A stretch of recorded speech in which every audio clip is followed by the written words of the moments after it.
I think that Jerry Rosenberg chose a very interesting research design to try and build his case. One of the very strong premises that's important to understand in considering what it was he did is he began with the court as an agent. His question is really, can courts change the world?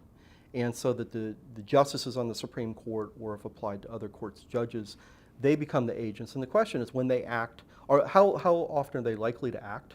And one of his arguments is that courts tend to be relatively conservative because of the bounds of and the bonds of legal precedent and the constraints that the courts face in a variety of ways, and because courts do not have the kinds of resources that legislatures or executive branch has in terms of controlling money or controlling police and enforcement powers and so forth. That courts tend to be very cautious and conservative, and that when they do act, they don't have the capacity to implement what they did. So he makes them the actors.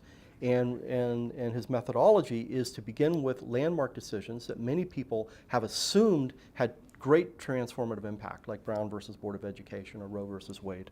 And then he has chapters on environmental litigation and so forth. And to begin with those decisions and say, what happened? And he looks for causal impacts. He said, was there a change in bureaucratic behavior?